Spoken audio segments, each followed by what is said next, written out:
Chapter 4.1 System Hacking Theory. What is system hacking?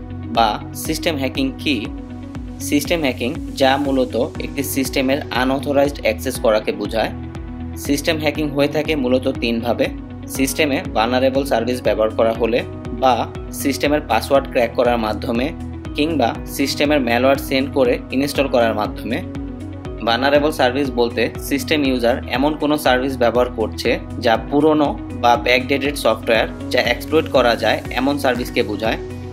যেমন ধরুন, আপনার কম্পিউটারে আপনি ফায়ারফক্স ব্রাউজারের এমন কোনো ভার্সন ইউজ করছেন যা 1 বছর পুরনো এবং এক্সপ্লয়েটেবল। তা যদি কোনো অ্যাটাকার ডিটেক্ট করতে পারে, সেই ক্ষেত্রে অ্যাটাকার আপনার সিস্টেমের ইজিলি আনঅথরাইজড অ্যাক্সেস করতে পারবে যা আপনি জানবেনও না।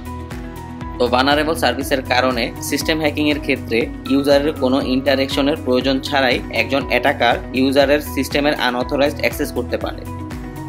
পাসওয়ার্ড ক্র্যাকিং বলতে সিস্টেম ইউজার এমন কোনো সার্ভিস ব্যবহার করছে যেখানে পাসওয়ার্ড দিয়ে সিস্টেমে অ্যাক্সেস করা যায়। তা যদি কোনো অ্যাটাকার ডিটেক্ট করতে পারে, সেই ক্ষেত্রে অ্যাটাকার ইউজার সিস্টেমের পাসওয়ার্ড গেস করে একাধিক পাসওয়ার্ড ট্রাই করার মাধ্যমে যদি ইউজারের সঠিক পাসওয়ার্ড বের করে ফেলে এবং সিস্টেমের অ্যাক্সেস নেয়, তাকেই মূলত পাসওয়ার্ড ক্র্যাকিং বলে। ম্যালওয়্যারের মাধ্যমে সিস্টেম হ্যাকিং বলতে সিস্টেম ইউজারকে ডিরেক্টলি বা ইনডিরেক্টলি কোনো ফাইলের মাধ্যমে ম্যালওয়্যার সেন্ড করে তা ইনস্টল করার মাধ্যমে যদি অ্যাটাকার ইউজার সিস্টেমে আনঅথরাইজড অ্যাক্সেস নেওয়াকে বোঝায়।